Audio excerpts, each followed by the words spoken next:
Good day. I'm Savannah Sellers in New York. Let's go live now to Los Angeles, where law enforcement officials are holding a news conference. This comes after FBI Director Kash Patel announced that the FBI arrested 4 people in connection with a suspected terrorist plot in the Los Angeles area for New Year's Eve. Let's listen in. The Central District of California.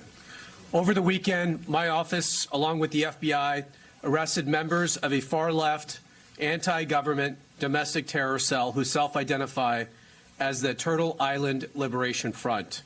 The individuals were arrested on Friday, December 12th, when the group attempted to construct and detonate IEDs out in the desert.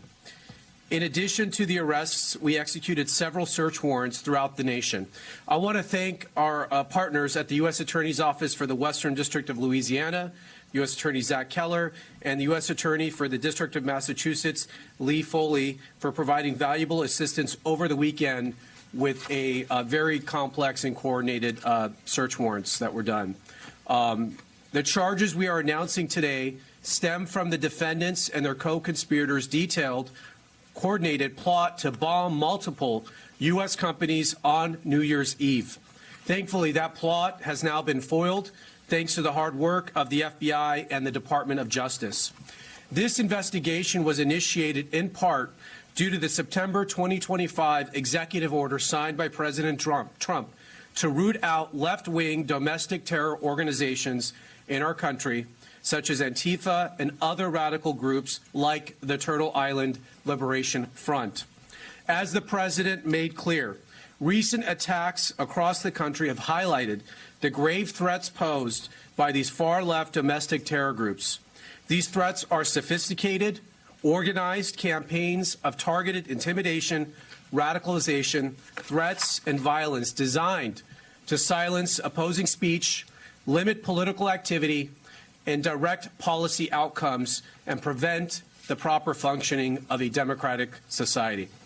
In direct response to the President's order, the Attorney General issued a memo to our offices implementing and mobilizing federal law enforcement to prioritize and counter domestic terrorism and political violence investigations.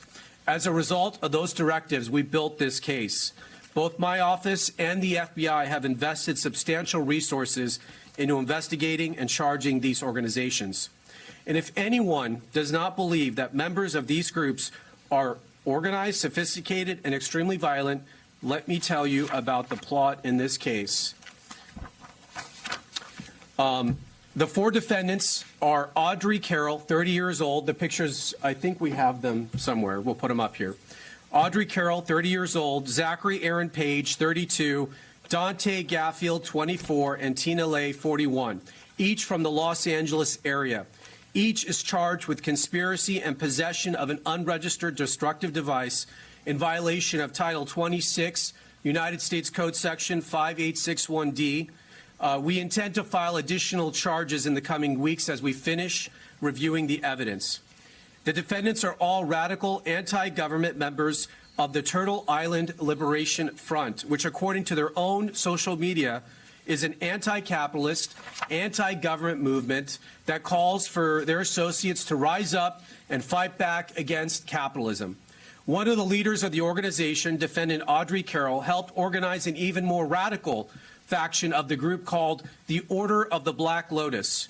Each of the defendants charged today was also a member of the Order of the Black Lotus. Carroll described this group to her co-conspirators as everything radical. As detailed in the federal complaint, which we will now make public, in November 2025, defendant Carroll created a detailed bombing plot to use explosive devices to attack 5 or more locations across Southern California on this upcoming New Year's Eve. Carroll and her co-defendant, Zachary Page, led the effort to obtain and build the bombs and to recruit others to join in their plot. Carroll's bomb plot was explicit. It included a step-by-step instructions to build IEDs or improvised explosive devices and listed multiple targets across Orange County and Los Angeles. Carroll also made clear her desires. She said, quote, "What we are doing will be considered a terrorist act." Carroll and Page also discussed plans for follow-up attacks after their bombings, which included plans to target ICE agents and vehicles with pipe bombs. Carroll stated that those plans would, quote, take some of them out and scare the rest. Throughout early December, the co-conspirators discussed their plans during an in-person meeting in Los Angeles and through an encrypted messaging application. As part of the plan, the 4 defendants plan to build test bombs in the Mojave Desert. You're going to hear more details about the bombs they intended to build and how the operation went down in the desert here shortly from the FBI Assistant Director in Charge. In preparation for the plan, the co-conspirators purchased multiple pieces of bomb-making materials and discussed their travel plans to the desert. Last Friday, December 12th, the defendants took a significant step to carry out their plans. They traveled to the remote campsite, which you're going to see some video of, in the desert, and they began unloading their bomb-making materials to assemble and test the bombs. They had everything they needed to make an operational bomb at that location, and they were subsequently arrested by the FBI before they could build a functional explosive device. Shortly after the defendants were taken into custody, the FBI executed multiple search warrants, including at the defendants' Southern California residence and other locations throughout the country. I'll highlight some of the items found during those searches over the weekend. For example, in Carroll's residence, law enforcement found multiple posters and materials associated with Turtle Island Liberation Front, including posters stating, quote, "Death to America, long live Turtle Island and Palestine," and, quote, "Death to ICE, Turtle Island Liberation Front." In Page's residence, law enforcement found a copy of the detailed bomb attack plan. This case is another reminder about the dangers that radicalized Antifa-like groups pose to public safety and the rule of law. Through the tireless work of our prosecutors in my office and our law enforcement partners, which you will hear from today, we disrupted this terror plot before buildings were demolished or innocent people were killed. But this is not the end of our work. My office is committed to extinguishing the far-left terror threats that we face, and will continue to work 24 hours a day, 7 days a week. The 4 defendants arrested will make their initial appearance this afternoon at the federal court in downtown Los Angeles. They are each considered innocent until proven guilty. I will now turn it over to the Assistant Director in Charge of the FBI LA office, Akil Davis. Good morning. Again, my name is Akil Davis. I'm the Assistant Director in Charge of the FBI's Los Angeles Division. As we're all aware, we've had a busy weekend in this country and abroad with bad news incidents one after another. Today, we are announcing a major victory in our collective effort to protect the American people. The FBI's Joint Terrorism Task Force intercepted a scheme by members of a violent extremist group we believed determined to detonate explosives at multiple businesses on New Year's Eve. Last Friday, the FBI arrested 4 of those subjects near 29 Palms in San Bernardino County while they planned and rehearsed their attack. The 4 subjects are members of a radical faction of the Turtle Island Liberation Front, TILF, a violent, homegrown anti-government group. The subject arrested envisioned planting backpacks with improvised explosive devices to be detonated at multiple locations in Southern California, targeting U.S. companies. These bombs were to blow up at the same time on midnight this New Year's Eve. The plan stated that the IEDs would be complex pipe bombs. It included instructions on how to manufacture the bombs and contained guidance on how to avoid leaving evidence behind that could be traced back to them. Our investigation uncovered evidence in that the group would test the explosives in the desert. And we're going to show footage of that here in a second. We learned that the alleged co-conspirators had recently started acquiring precursor chemicals and other items necessary to accomplish this task. In recent days, the alleged co-conspirators discussed plans to travel to the desert on the 12th to detonate the explosives.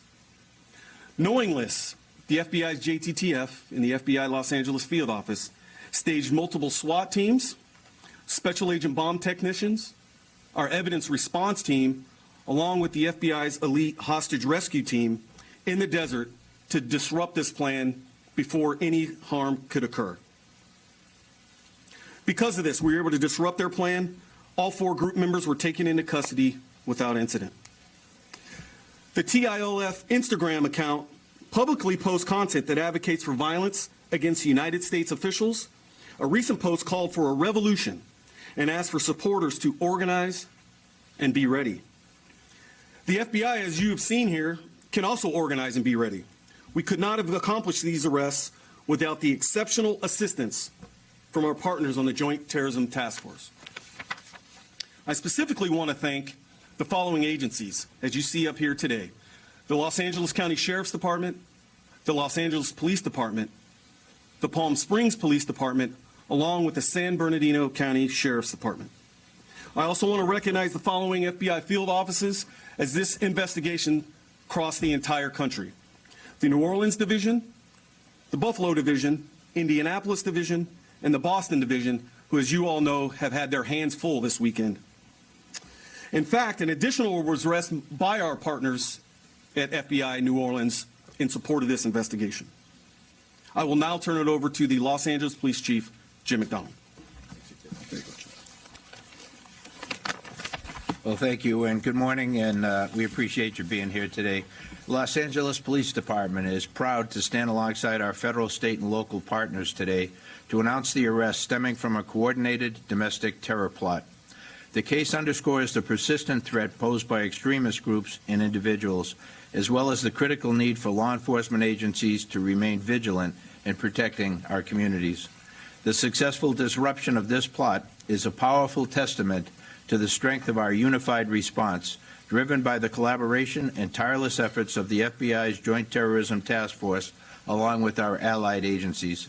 Together, we have prevented a potential tragedy and reaffirmed our shared commitment to safeguarding our communities. I want to personally thank the dedicated men and women from every agency involved. Their relentless work over the past several days has ensured that those responsible were apprehended swiftly and safely and without harm to our neighborhoods. Thank you. I'm going to call up Sheriff of Los Angeles County, Robert Luna. Well, good morning, everybody, and thank you for being here to cover this, what I believe is a very, very important story for our community. This successful operation was a result of quick, proactive investigative work, and I want to emphasize strong collaboration. And ADIC Akil Davis mentioned it and gave credit to all the law enforcement here in Southern California. It is better here, it always has been, than anywhere else in the country, and we're very proud to be part of the Joint Terrorism Task Force. For us at the Sheriff's Department, we've been part of it since after 9/11. Their ability to share intelligence across multiple agencies, investigating threats like this one, is second to none anywhere else. The way we coordinate with partner agencies and act quickly was critical to the success of this operation.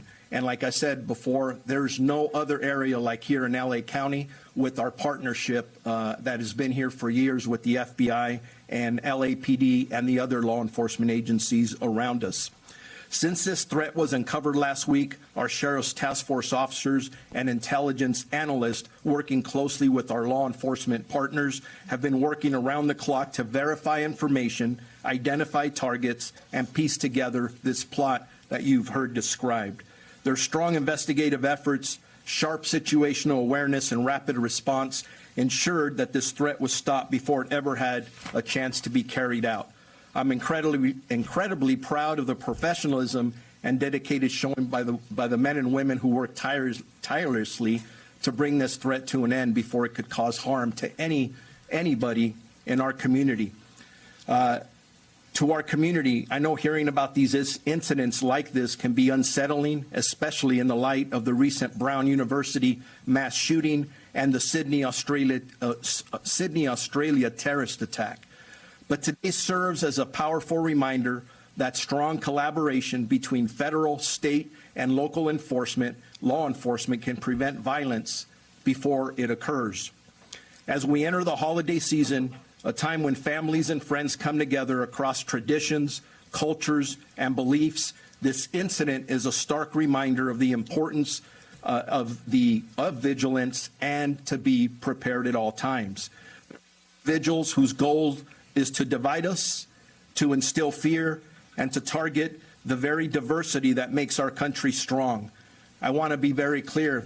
What you see here, this investigative work and the follow-up that's been done shows that they will not succeed.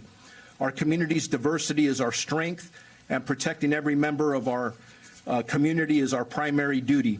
Whether you are celebrating Christmas, Hanukkah, Kwanzaa, New Year's, or simply gathering with loved ones, you deserve to feel safe. We are committed to ensuring that safety today and every day. We remain dedicated to protecting our entire community through ongoing intelligence gathering and threat assessments, strengthening partnerships across all of our agencies, engaging with the public to promote awareness, vigilance, and resilience. And finally, I encourage everyone to stay alert, trust your instincts, and report suspicious activity. And as we always say in law enforcement, if you see something, read something, or say something, your awareness, your eyes, and ears can help us protect the entire community, as we did in this incident.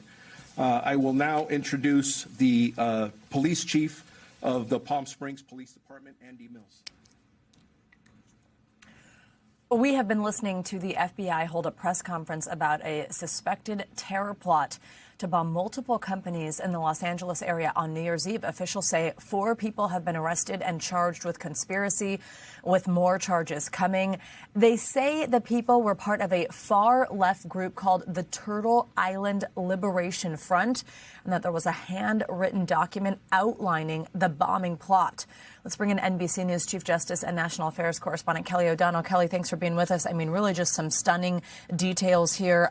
What I mentioned, the Turtle Island Liberation Front, as well as what sounds like an even more sort of radical group within that group called the Order of the Black Lotus. We understand sort of the leader here said that their sort of mission was, quote, everything radical. Tell me what just stuck out to you from that press conference. Well, I've also been reviewing the criminal complaint here, which is a very dense document that talks about how human sources were able to deal with this group, provide information that authorities were able to act on, handwritten plans to have backpacks filled with pipe bombs for what they claim are planned attacks that would have, had this group been able to move forward, targeting New Year's Eve across 5 locations in Los Angeles. This group, which may be new to, it was new to me, it may be new to many of our viewers, describes itself as wanting to use not just peaceful means to take action. In fact, they decry peaceful means based on quotes that are obtained and written into this document from the handwritten notes in preparation that authorities claimed they were able to receive. Anti-government, anti-capitalism, wanting to have sovereignty, the name Turtle Island associated with some Native American groups referring to North America. So there's a lot here to try to understand. What clearly has taken place in terms of the law enforcement piece is they were able to intercept this. They were able to get, through search warrants, through interviews, through reviewing documents, enough information that they believe they were able to take these 4 individuals off the playing field, if you can use that term. A 5th person also arrested in New Orleans, perhaps related to this. And it talks about a very organized plot. We don't have all the details yet in going through this about how they were financed or how long this has been in the works. But this is the kind of thing that when the sheriff was talking about use your instincts, if people see something in their community and it looks askew to them, listen to that instinct, because these kinds of homegrown, small group plots can be something that can be at times difficult to penetrate. And in this case, the FBI and the collaboration of law enforcement were able to get real active intel with plans for testing explosives out in the desert, descriptions of what their motivations were. There's also a political piece in this. And so there's the law enforcement work that has brought us to this point with this criminal complaint and these defendants being in court later today to face these charges. And then obviously you heard what is an overarching theme of the Trump administration, and that is the argument that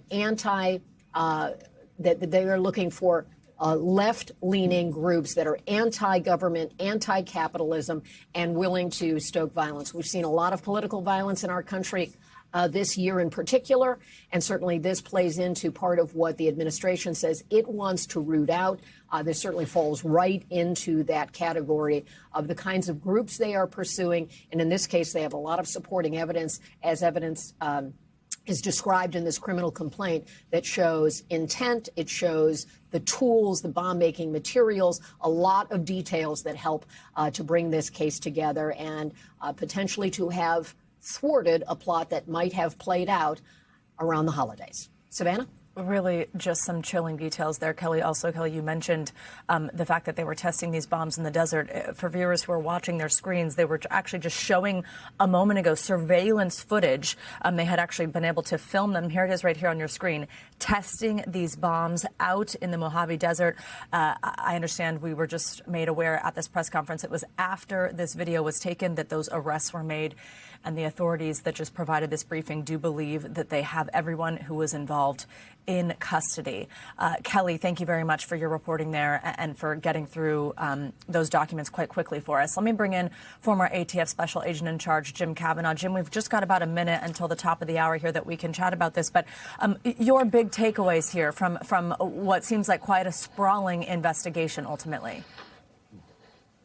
Well, they got human sources and infiltrated the group. This is how we always took down these bomb plotters, from whether they were anarchists or, right-wing Nazis or whoever they were. You infiltrate them. You day by day go with the plot. And so the agents, the detectives are being fed the information by the human sources. Then they can get some court orders, maybe, to read their mail, we used to say, get on their computer, watch what they're posting. They can put a great conspiracy together, follow them minute by minute. When they go out to the desert to test it, they can apprehend them safely and the public's not in danger. So these groups always have these grandiose plots. They're going to take down corporate America. They're going to take down the United States government. And they're just a handful of people bent on violence and destruction. So it's good work by all law enforcement in Southern California. It was going to happen New Year's Eve, and now they're going to be all locked up New Year's Eve. So good job, good work. And there's always more of these plots afoot. So it takes one citizen, one person involved, one person close to the group to make the call to the police or FBI or law enforcement and say, hey, something's wrong here. You guys got to step in. Jim Kavanaugh, thank you for your assessment there. Quite a press conference with these details that we're getting, this foiled alleged terror plot for New Year's Eve. That is going to conclude our live coverage of that news conference from the FBI. We have much more ahead right now, right here on NBC News Now and online at NBCnews.com. I'm Savannah Sellers. For now, we will return you to NBC News Daily. We thank you for watching, and remember, stay updated on breaking news and top stories on the NBC News app or watch live on our YouTube channel.